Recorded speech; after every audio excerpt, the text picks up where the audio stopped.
Hello everyone, thank you for joining me today. My name's Roxanne McCarty-O'Kane and this is another instalment of the Phoenix Phenomenon where we connect with people in the community who have gone through some extraordinary things and come out the other side just absolutely kicking goals. Today I have with me Shelagh Brennand, who actually suffered from a stroke in April 2013. So Shelagh will be able to tell you a lot more about her story, but she was a very high-ranking police investigator in the UK and also a private investigator here in Australia. And the stroke really kind of rewired her brain, if I can say that. And she has now become a completely awesome poet. And her book that she authored, A Stroke of Poetry, is doing amazing things for people who have gone through stroke, people of all ages, and their families to get a greater understanding of what it means to go through a stroke and what a recovery process might look like. So I've been talking enough here. Shelagh, welcome. Lovely to have you today. I thank you. That a lovely introduction. Thank you, Roxy. Not a problem at all. It's great to have you here. So I guess I've known Shelagh for a while now, a few years. We've had many connections in that time. But for those of our viewers who haven't heard of Shelagh before, can you tell us, run us through your story and I guess starting with that fateful day in April 2013. Yeah, thank you. I know I've told it a few times, but I think each time I do it probably sounds a little bit different because I've become more accepting as the years go on. But yeah, I was working as a private investigator, as you said, here on the Sunshine Coast where I've lived for the last 10 years. My husband was working away and my son Patrick, who was 11 at the time, we'd been gardening at the front of the house, a different one to the one we're in now. And it was a very hot day, the last day of the school holidays at Easter. And Patrick went inside after a couple of hours and I didn't. I carried on. I mowed the lawns, which is something I'd never done before or certainly haven't done since. It got very hot. Went inside to have a drink, shouted up to Patrick, and then I went into the toilet because I felt very sick, the downstairs toilet, knelt down on the floor, put my head into the toilet, and I don't remember much after that. What happened was my understanding that became very hot and the movement of my head into the toilet and the blood flooded through my basilar arch into the back of my neck and clotted and then just dissipated. So that's what happened. I had a clot and when I came to, Patrick was stood in front of me with a glass of water because I must have shouted for one. And then, I couldn't speak. I could move my mouth, but no words came out and I couldn't move the right side of my body. So very, very scary indeed. That was in a nutshell, really.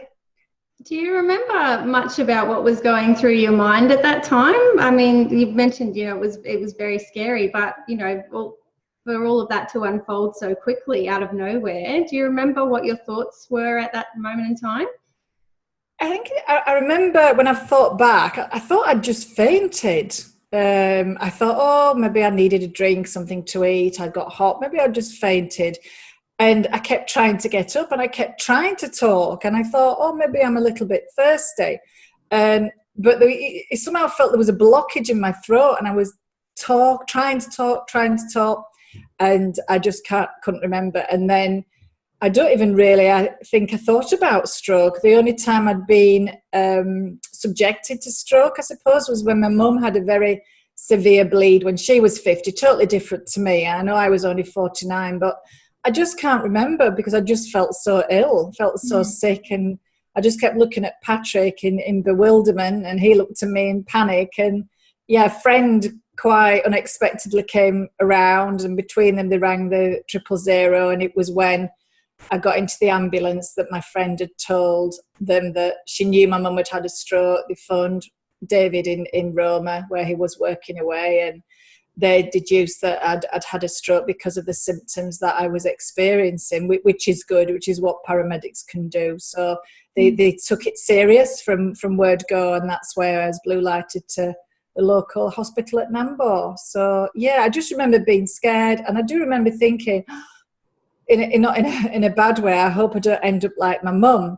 because my mum's quite severely disabled now, and I'm thinking, please don't end up like my mum. I know I didn't perhaps know that it was a mild stroke at the time. I didn't know the severity of it. I just felt so ill, felt so sick, and couldn't talk, which was frustrating, as anybody who knows me knows that I like to chat. So yeah, just a really scary out-of-body experience, I think, more than anything.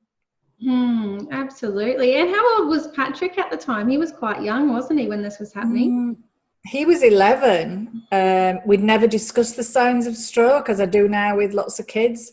I think, you know, being a bit of a control freak as well, he didn't immediately ring 000 because he was still thinking it was 999. I know we'd been here 5 years, and my friend in New Zealand was thinking of 911. So I think between them they got there, which was lucky for me.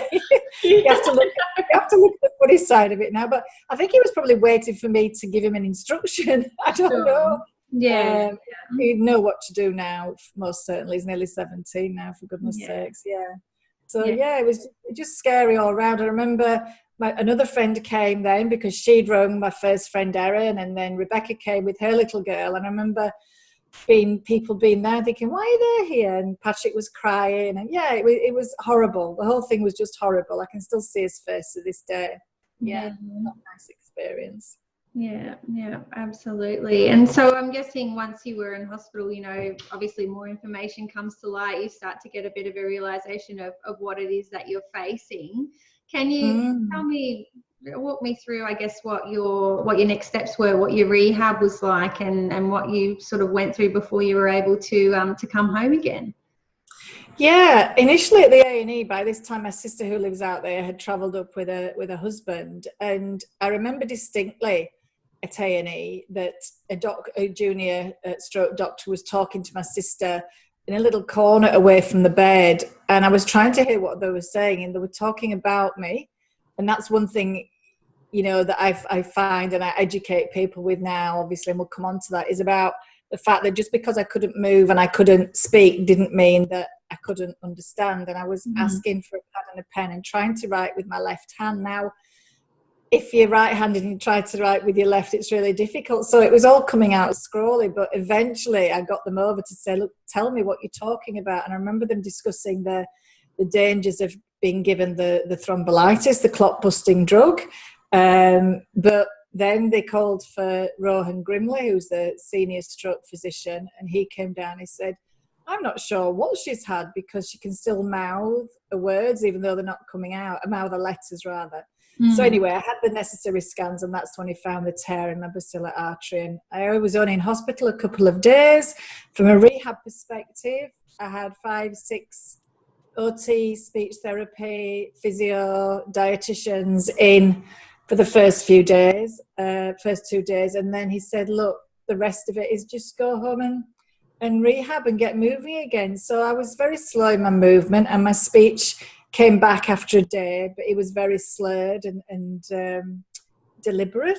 So on the telephone to England, obviously people recognise them from there. Speaking to family and friends in England, I sounded worse than what I looked, and that's a huge thing about stroke. You don't necessarily have to look like a stroke survivor, you know, to have suffered a stroke. And then I went back in a week later because I couldn't stop pains in my legs, but he told me that it was just fatigue that still is with me now. Not as bad unless I overdo it. But yeah, so that's something that every stroke survivor has to manage. So I was very, very lucky from that perspective, really. My rehab was good. Because I was fit and healthy before my stroke. It really helped me get back on track. And then I just saw a social worker for that, and then I got depression, and she helped me through that. So that's another phase of my stroke recovery. Yeah, excellent. And can you tell me about, I guess, your journey through depression? I mean, like you said, it's quite a common step for stroke survivors to go through. How was it, I guess, how did it manifest for you, and how did you come out the other side?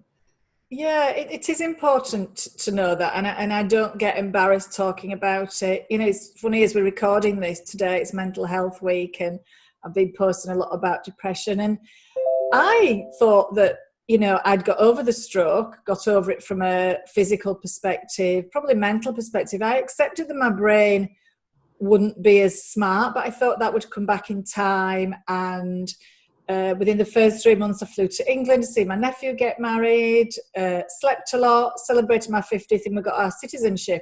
So that was in the first 3 months. But when everything died down, the celebration stopped.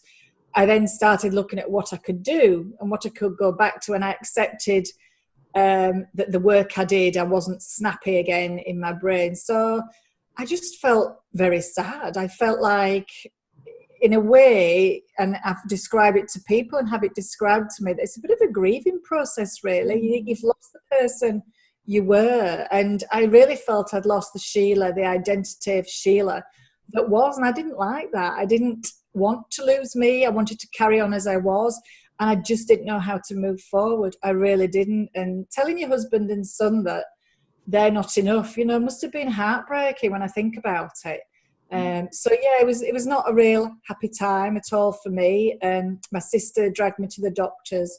I got some medication, and then that helped with the tears and staying in bed. And then I just moved forward the following year with a personal trainer and learned fitness again and learned mindfulness. I went on a mindfulness body and mind challenge with my beautiful friend, as she is now, Melinda Bingley. She's a trainer here, and she just taught me things I'd never thought about, such as focusing on what you can do. And I may not be able to be a private investigator, but by that time I was writing poetry because my brain would only work in rhyme. And I was sharing this on many Facebook stroke sites with the Stroke Foundation, who are the organisation, the Voice of Stroke in Australia and overseas, and it was very well received. So she said, just do something with it. So it was a year, 18 months later that I did, but I learned that, and I learned to just be grateful. I didn't feel grateful at the time, but I soon learned that, God, I can walk. Many can't walk. I can talk. I was climbing. I started running. Doing all sorts of things I never experienced. So I just threw myself into my exercise and my poetry, and I think they were my lifesavers, really, certainly. And I was writing a lot of poetry through my depression, which is what I call my sad poetry. I think maybe it had to help me come to terms with how I was feeling. Yeah. So that was it was probably the point of my life that I changed, I have to say, which was the February of 2014. Yeah. Nearly a year later. Yeah, absolutely. And tell me a bit more about, you've just mentioned the Sheila that was, and now the Sheila that is. Tell me about, I guess, your journey of discovery, about how your thought processes had changed, from being able to, investigate really heavy sort of issues to, then everything was coming to you in rhyme. Tell me about that journey for you. Yeah, initially very frustrating. And my social worker, Judy, at the time, said to me that she gave me an analogy, which I think helps a lot of people understand that when you have a stroke, you look at your brain as cabinets. And if you have a stroke, depending on the severity, many of the cabinets, if not all of them, will close. Some may close and others may stay open, but new ones may open, and some that close, I've not explained this very well, some that close may never reopen. So for instance, I have trouble counting. I have trouble counting money, doing sums, unless I use a calculator. I just have trouble reading numbers as well, long numbers. That's a minor thing. But what she said was the cabinet of my poetry, I suppose, came out, and instead of finding it frustrating, just embrace it because that's meant to be. So going back from the Sheila that was, and certainly back in England as a 25-year career police officer, it was full on stressful 24/7 work, and out here now it's not. Since my stroke, and I don't believe I was stressed before I had my stroke out here, but again, you don't know. There's 56,000 will have a stroke this year, and 1,500 people don't know why. And I've got no medical illness, so perhaps it was just the heat of the day and one of those things. But I I think the Sheila that now is more grateful, is more tolerant, and maybe more appreciative of people and things. We're all different. And I run a stroke group in Caloundra, a young stroke survivors group, and we just share experiences. And I think on the face of it, I'm very lucky that this is all I've left with. Yes, I have my own issues of fatigue with what I do, but that's perhaps poor self-management, even though I still suffer from it.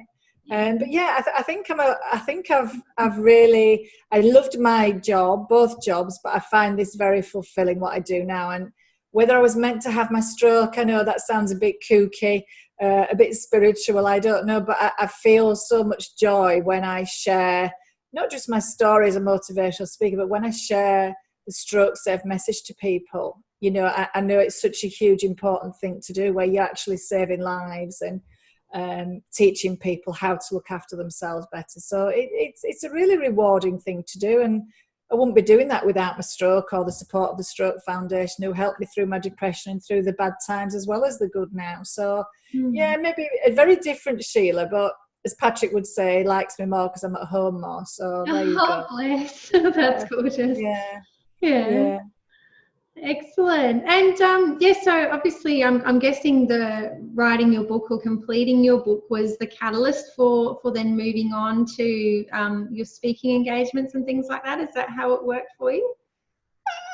Probably so, yeah. As I said, I met Melinda. Melinda had recommended Alex Fullerton, who was my editor, and now I'm a very good friend. And it wasn't till probably 2015 I attended a couple of book workshops.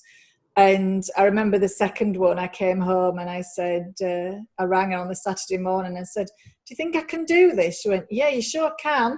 I said, right, I'm going to have a book launch on, I think it was the 10th of November or the 20th of November. She went, 3 months? She said, yeah, can you do it by then? I went, well, if I don't do it now, I'm never going to do it. And that's the sort of person I am. I'm very goal-orientated still. So yeah, she helped me immensely with it, because it took many pajama days, no dinner on the table days to get through it. But I found it, I think, very cathartic. Some of the poems I'd already written, I wrote a few more for the book. But even going through the poems, it's not just putting poems in a book, and that's very good. You know, there was somebody on the workshop, lovely Carol, my friend, who suggested mandalas to colour. And when I researched mandalas, they're really good for depression and people just switching off. And I sourced those from a beautiful lady, 2 ladies. And then I had to search affirmations, and it's not just, you can't just put an affirmation in a book, you have to find the author of it. And yeah, it's actually it was very difficult. It really tested my brain and my energy. So there were lots of sleepy days, but it was worth it. And it was sort of the launch to you know, this is me now. So I did a lot with my book in the first instance, did library talks, spoke about my book. And then I've evolved into being a Stroke Safe ambassador, nearly 2 years now, and a motivational speaker, telling people about my journey. So yeah, that's me. Excellent. What else to say? As you know, sorry. No, I have talked. As you know, I've just done a talk this morning to a retirement village.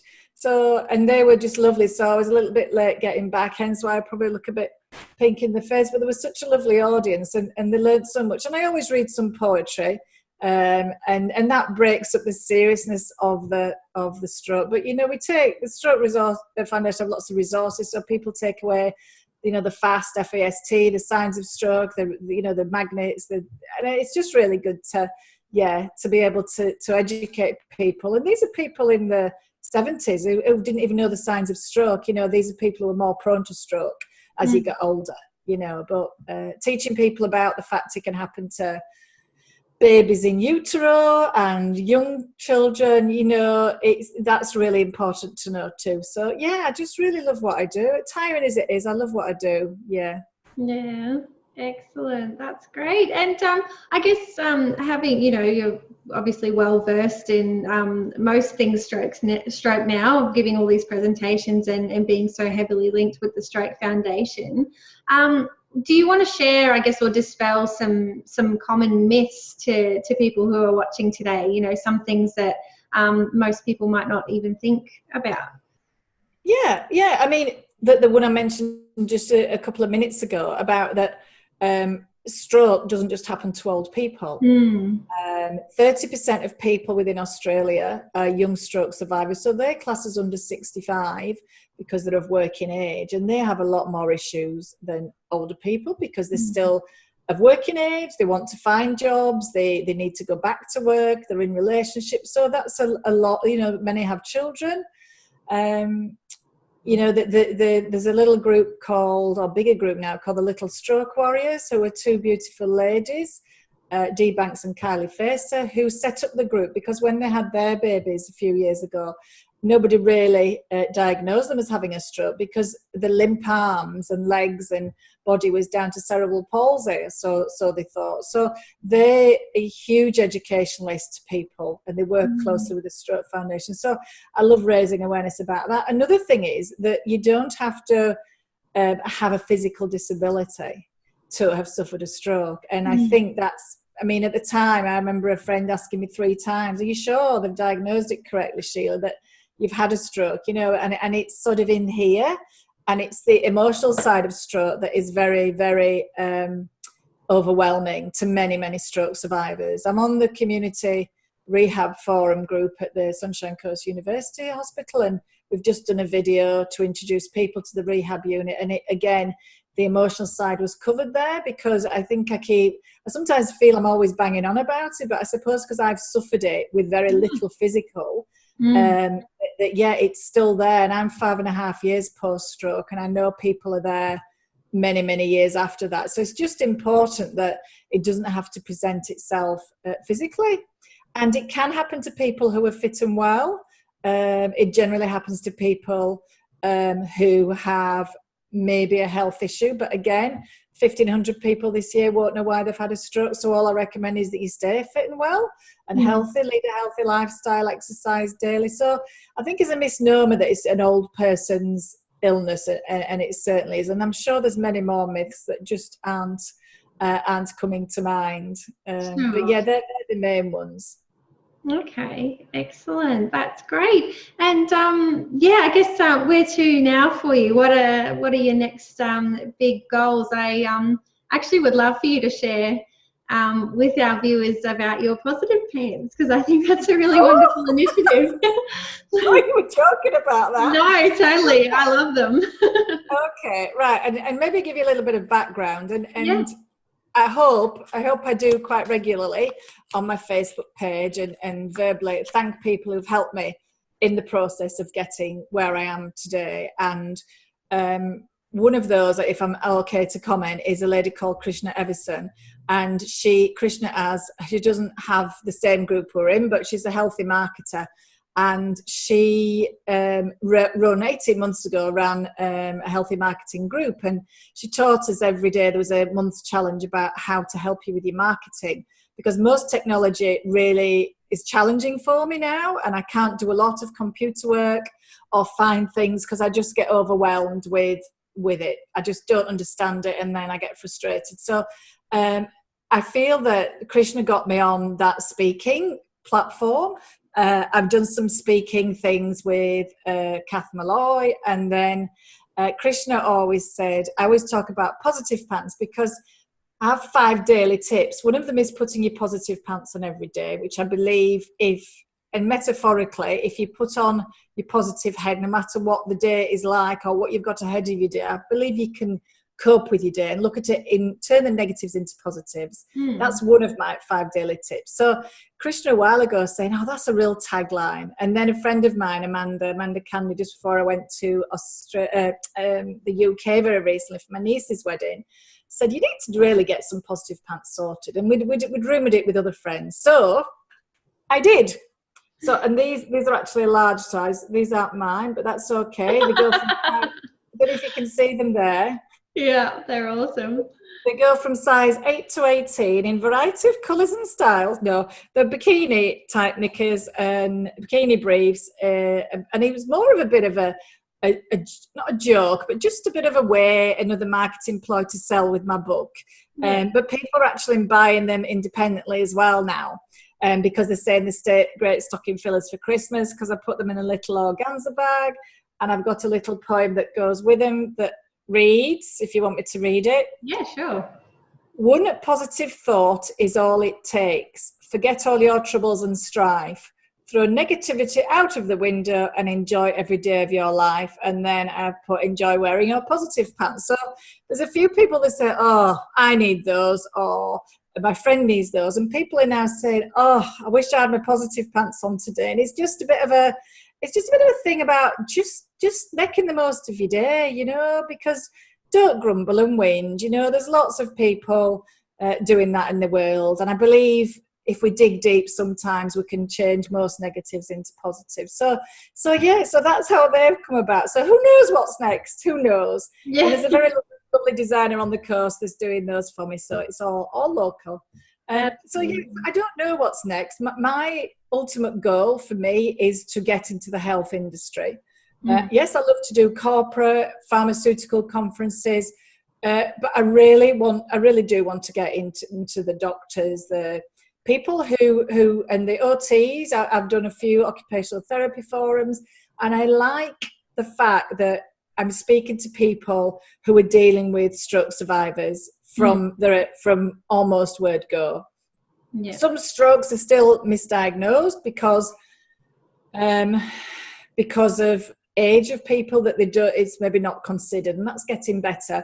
But I really want people to know that it's not just the physical side of stroke that affects your life. You know, it turned our life upside down. I didn't believe I would ever get better or get out of it, and to have a husband who stuck by me through the bad days and a son, I'm very, very lucky. I know. I'm tired. You know, and many don't. Many end in divorce or separation because they can't accept the irritability. Because I do get a little irritable. Hopefully that's got better. I'll ask David when he sees this video. Yeah, I feel very lucky, and you can't get through it without the support of friends and people who will help you through. And this is where the depression comes in, because you know, the suicide rate is terrible, and as an ex-police officer, I'm monitoring that, and officers committing suicide, you've got to talk to somebody, reach out. And the Stroke Foundation are just the most wonderful people in the world, but people still don't know they exist. You know, I was lucky that I did, and to be able to volunteer for them and do what I do now and speak to communities and help others is just, yeah, it's a real good way of turning something bad into something good, I think, and just giving back because I'm here and I'm able to do it. I need to slow down a little, as much as this is where I want to be. I need to slow down because I'm at fatigue level. My son's, you know, in school, last term of school, so I need to take everything in its stride. I'm still me though. I'm still like to go get, but we'll see what happens. What doors will open are open for a reason, as people say. And like you know, have an opportunity to talk to you, to then be able to post this. I've got a documentary next week, a company called Inspireflix, who are going to be doing a short documentary on me. So I won that in a competition. So you've just got to put yourself out there, I think, because you can't expect it all to come to you. You've got to put the hard work in, I think, to succeed in anything. But yeah, technology is not my thing, but hopefully this will be all right. Absolutely. Yeah, you're doing an amazing job. So if I can take you back just briefly, you mentioned your 5 steps. Positive pants was the first one. Would you like to share your other 4 to help people, I guess, you know, if they need a bit of advice on how to switch those negative thoughts off? Certainly. And my trainer, Melinda, she taught me those through the mindfulness. So the first is putting your positive pants on. The second is focusing on what you can do, not what you can't. And that was a huge move forward for me. And because once I stopped focusing on the life, I called it my old life or my old brain, and looking at what I could do through my poetry and exercise, and that got me through. So that's focus on what you can do. Number 3, be grateful. I believe I'm gratefulness in abundance, and sometimes you have to dig deep, but I think if you wake up every morning and go to bed at night with gratefulness in your heart, you have a happy heart. That's what I firmly believe, and I practice. Number 4 is celebrating your successes, however large or small they may be, and celebrate them with others. I've got a beautiful friend called Nishit Lama. No, Nishit, that's right, Lishit Nama. And I've probably pronounced that wrong, but he lives in Darjeeling, and he's a follower from my Facebook for a while, and he tied his shoelaces a couple of years ago for the first time, you know, since his stroke in 2005. So these are small things to stroke survivors, small things to other people, but big things to stroke survivors, you know. And he's now starting to run, a man who was told he'll never walk again, you know. And the fourth one, very simply, is fifth one is live and love your life, because it's the only one you've got. And I think people, I know we can, don't get me wrong, you know, I am a bit annoyingly positive, and I might have the odd downtime, but, you know, I always think as long as you know, don't pack up and live there, just keep moving forward, and be with people who, it's probably more than 5 tips here, be with people who uplift you, not who suck the life out of you and drag you down. And I think that's really important too, you know. Try and find your tribe and stay with them if they're for you. And yeah, just keep making the most of every day, because it's so important, isn't it? Yeah, they're my tips. Yeah, perfect. Thank you. And I understand your tribe is continually growing. You know, you've reached out to obviously the Stroke Foundation, all the presentations that you're doing, Stories of Hope, a few other things that you've been connected with. So it's very exciting at the moment. So you're doing very well. Stories of Hope is lovely, and it's obviously this may go more than local, but you know, it's run at Maroochydore by Kerry Atherton, who herself has an inspirational story, and just going and listening to inspirational speakers once a month, you know, who've got through a really difficult time. And like I say, you know, I suppose the same with my book, it doesn't have to have been stroke or even a health issue. I think if you've had some real life change, negative life change, whether that's through relationships, through work breakups, through alcoholism, whatever the reason, I think you need to be surrounded by people who will lift you up and support you, not necessarily talk always about their own experience, but when you do hear people's, you think, oh wow, that's amazing. And many people said to me, you know, the fact that you've done it and got better makes me feel that I can do that. And that's one of the greatest gifts, the greatest compliments. And I didn't have such a severe stroke, so I know sometimes I feel quite humble when people say that, but I feel, as I say, I'm very lucky, and we should keep sharing and helping others. And if one little thing from what we've said today, Roxy, when it goes on YouTube, when it gets there, that has helped somebody, then that's been worthwhile, hasn't it, for the time we've chatted? That's how I feel. That's how I feel. And I know from people emailing, ringing, messaging from some of my talks, from young school kids upwards, at how I've helped them not just get better, but through even the fast message, the signs of stroke, when they've identified them. So that's been really, really, you know, uplifting to know that you've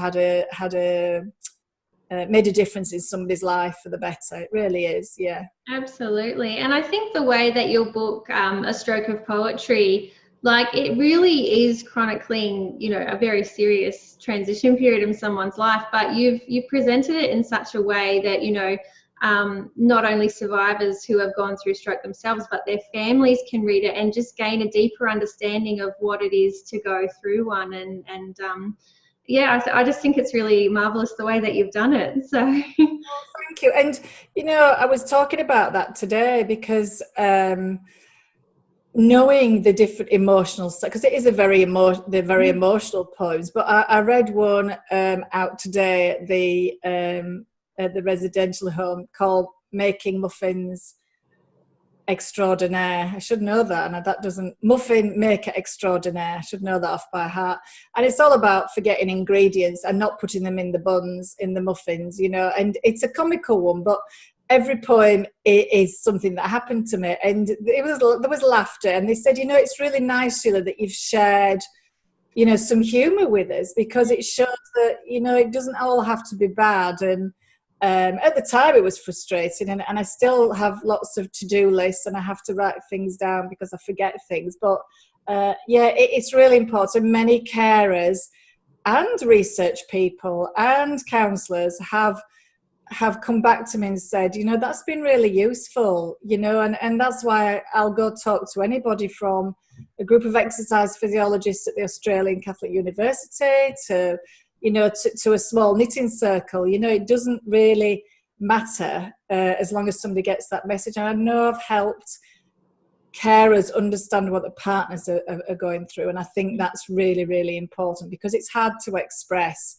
And I think when somebody expresses it for you, as I know, they've said, right, read this poem, this is how I feel, you know, and they're like, oh, right, I get it. And until you've gone through it, you just don't know. You just don't know what's going on in here. And that's the most important, you know. Many put on very big, brave faces, and they shouldn't. So thank you for that. And I really love the book. I'm very, very happy with it, pleased with it. And I love that I can give a bit back to the Stroke Foundation from the sale of each one. Yeah, that's really nice too.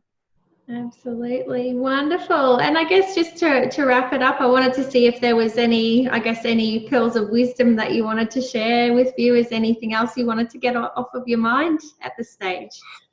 Gosh, other than the 5 daily tips, no, but I tell you what I'd really like to do if I've got time is just to briefly mention the signs of stroke. Oh, I've touched on them. That would be lovely. Yeah. And it's the, I can't say fast because that's English. I've got to say fast, which is Australian, but it's FAST.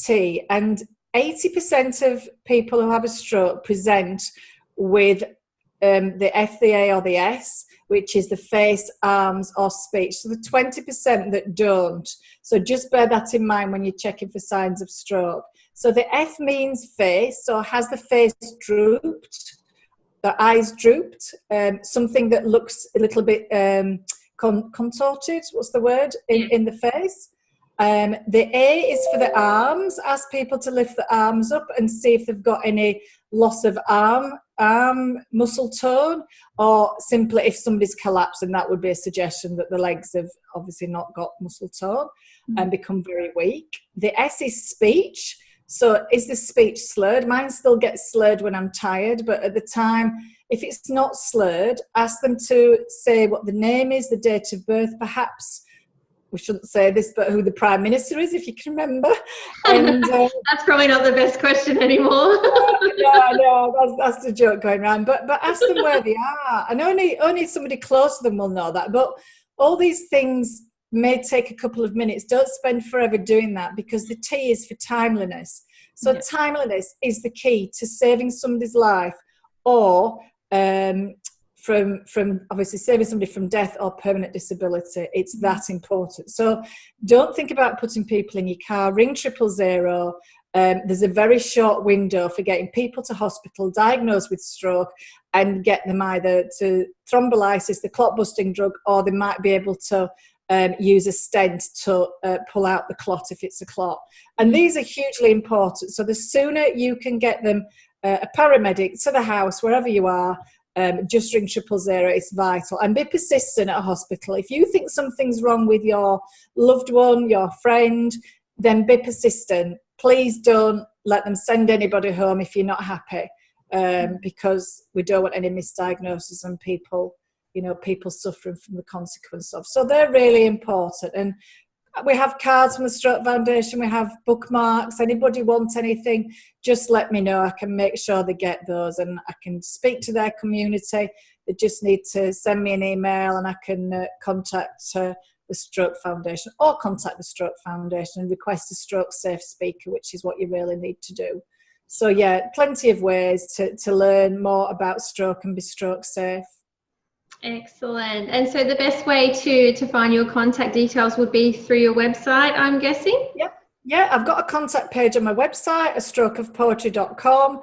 Facebook, I post daily. I try and do a daily poem if I can, if I'm up to it.